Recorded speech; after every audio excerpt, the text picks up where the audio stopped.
Hello guys, இந்த வீடியோவில் நம்ம என்ன பார்க்க போகிறோம்னா interesting facts about Indian railways. And India wise பார்த்தீங்கன்னா இது ஒரு பெரிய பிராண்டு.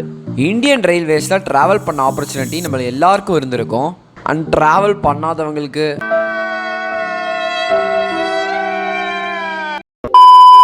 இல்லைனாலும் பரவாயில்ல, நம்மளோட இந்தியன் ரயில்வேஸ் பற்றி ஒரு 20 இன்ட்ரெஸ்டிங் அண்ட் அன்னோன் ஃபேக்ட்ஸ் பற்றி பார்க்கலாம். ஸோ இந்த வீடியோ ஸ்கிப் பண்ணாமல் ஃபுல்லாக பாருங்கள்.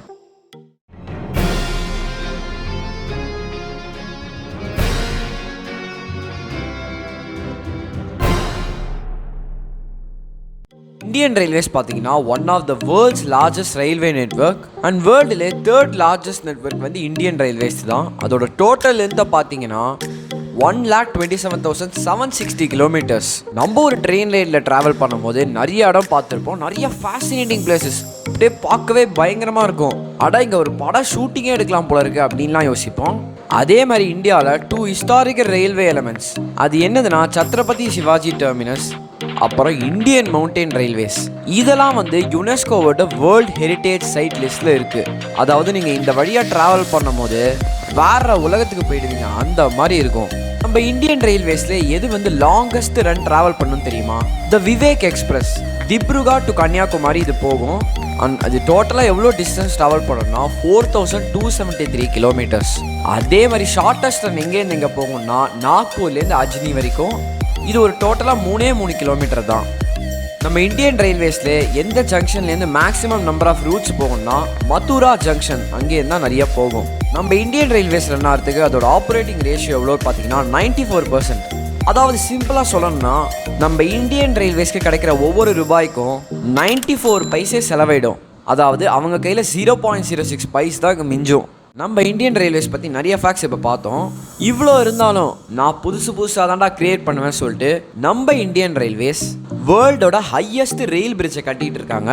இது எந்த இடத்துல கன்ஸ்ட்ரக்ட் பண்ணுறாங்கன்னா சென்னாப் அப்படின்னு ஒரு இடத்துல.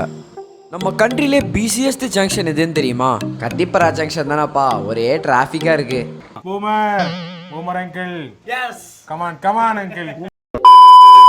கத்திப்பரா ஜங்ஷனா? Coming back to the fact, கொல்கட்டாவில் இருக்கிற ஹவுரா ஜங்ஷன், இங்கே ஒரு நாளைக்கு பார்த்தீங்கன்னா அரௌண்ட் 974 ட்ரெயின்ஸ் வந்து நிற்கும். இப்போ இந்தியன் ரயில்வேஸோட மேஸ்காட் என்னவா வச்சுருக்காங்கன்னா போலு, அதாவது ஒரு காட் எலிஃபென்ட். இதை டிசைன் பண்ணது யாருன்னு பார்த்தீங்கன்னா national institute of design. 16th April 2002 இதை அன்வீல் பண்ணியிருக்காங்க. நம்ம இந்தியன் ரயில்வேஸை நம்பி டோட்டலாக 1.4 மில்லியன் எம்ப்ளாயிஸ் ஒர்க் பண்ணிட்டு இருக்காங்க. அண்ட் இதுதான் வேர்ல்டுலே 8th largest employing department. Indian railways பற்றி செம்மையாக ஃபேக்ட்ஸ்லாம் கேட்டோம். இந்தியன் ரயில்வேஸ்க்காகவே மியூசியம்ஸ் இருக்குது தெரியுமா? அதெல்லாம் அது எங்கெங்கே இருக்குன்னா Delhi, Pune, Kanpur, Mysore, Kolkata, come and Tiruchirappalli. Indian railways கிட்ட 5 லக்ஸுரி ட்ரெயின்ஸ் இருக்குது. இது எப்படி இருக்குன்னு தெரியுமா?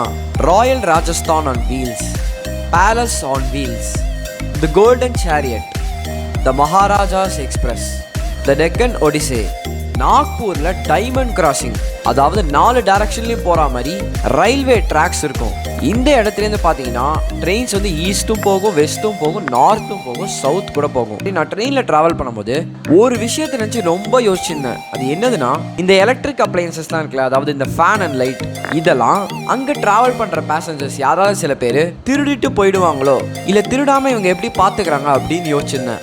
அங்கே தான் ஒரு தூண்டில போட்டாங்க. என்னதுன்னா அங்கே இருக்கிற எலக்ட்ரிக் அப்ளையன்சஸ்லாம் 110 வோல்ட்டில் செட் பண்ணி வச்சுருக்காங்க. அண்ட் நம்ம இந்தியாவோட ஸ்டாண்டர்ட் வோல்டேஜ் என்னதுன்னா 220 வோல்ட்ஸு. ஸோ நீங்கள் இந்த எலக்ட்ரிக் அப்ளையன்சஸை உங்கள் வீட்டில் ஃபிட் பண்ணால் கூட அதை வச்சு ஒன்றுமே பண்ண முடியாது. அண்ட் இது ஒரு செம்ம கவுண்டர் மெஷர். இந்தியாவிலே ஓல்டஸ்ட் ஒர்க்கிங் இந்தியன் லோக்கோமோட்டிவ் எதுன்னு தெரியுமா? ஸ்டில் இப்போ இது யூஸில் இருக்குது. என்னதுன்னா ஃபேரி குயின். இது இப்போ இருக்கிற இந்தியன் ட்ரெயின் மெக்கானிசம் மாதிரி இல்லை, ஸ்டீம் இன்ஜின் மெக்கானிசம். அது வழியாக ஒர்க் பண்ணுது. ஆன் அன் ஆவரேஜ் ஒரு நாளைக்கு 5 லட்சம் டிக்கெட் வந்து புக் ஆகுதான். எல்லாருக்கும் இந்த ஒரு கியூரியாசிட்டி இருந்திருக்கும். என்னதுன்னா ஐஆர்சிடிசி சர்வர்ஸ்லாம் இருக்குல்ல, அதோட பேண்ட்வித் என்னவா இருக்கும் அப்படின்னு யோசிச்சுட்டு இருப்பீங்க. அவங்களோட பேண்ட்வித் என்னதுன்னா 775 Mbps to 1 Gbps வரைக்கும் போகுமா.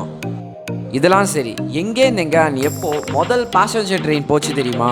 16th April 1853 போது பாம்பேலேருந்து தானே வரைக்கும் முதல் பேசஞ்சர் ட்ரெயின் போச்சு.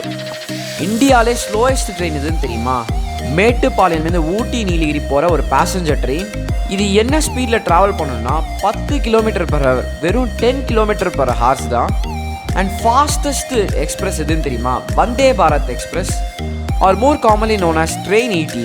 இது பார்த்தீங்கன்னா 180 km/h ஸ்பீடில் போய்கிட்டே இருக்கும். இந்தியன் ரயில்வேஸ் எதுக்கு? பீப்புள் ட்ராவல் பண்ணுறதுக்கு. எங்கெங்கேயோலேருந்து எவ்வளோ பீப்புள் வருவாங்க. இந்த மாதிரி ஒரு சுச்சுவேஷன் வரும்போது ஃபீமேல்ஸும் சேஃபாக ட்ராவல் பண்ணணும்னு சொல்லிட்டு ஐஆர்சிடிசி ஆல்கரிதம் எப்படி டிசைன் பண்ணியிருக்காங்கன்னா, நீங்கள் ஒரு ஃபீமேலாக இருந்து ஒரு டிக்கெட் புக் பண்ணுறீங்கன்னா அண்ட் நம்ம 5 மேலே சுற்றி உட்காரணும், எனக்கு ரொம்ப பயமாக இருக்குது அப்படின்னு நினச்சிங்கன்னா, என்ன மாட்டிக்கிட்டோமே அப்படின்னு நினச்சிங்கன்னா நீங்கள் பயப்படவே வேணாம். ஐஆர்சிடிசியோட ஆல்கரிதம் படி உங்கள் கம்பார்ட்மெண்ட்டில் உங்களுக்கு எப்போவுமே ஒரு ஃபீமேல் கம்பேனியன் இருப்பாங்க. எந்த எக்ஸ்பிரஸில் நிறைய நம்பர் ஆஃப் ஹால்ஸ் இருக்குன்னு தெரியுமா? அதாவது நிறைய இடத்துல நிறுத்துவாங்கன்னு தெரியுமா? ஹவுரா அம்ரித்சர் எக்ஸ்பிரஸ். இதில் மேக்ஸிமமாக 115 ஹால்ஸ், அதாவது 115 டைம்ஸ் இதை நிறுத்துவாங்க ட்ராவல் பண்ணும் போது. நான் ரீசெண்டாக இப்போ தான் ஒரு ட்ரிப்புக்கு போயிட்டு வந்தேன். நான் எந்தெந்த இடத்துக்குலாம் போனேன்னு தெரியுமா? இதெல்லாம் கம்பைல் பண்ணி ஒரு vlog-ஆ போட்டிருக்கேன். எதில் நான் vlog spot அப்படின்னு ஒரு புது சேனலில். இந்த சேனலை மறக்காமல் சப்ஸ்கிரைப் பண்ணிடுங்க. லிங்க்கை டிஸ்கிரிப்ஷனில் கொடுத்துருக்கேன்.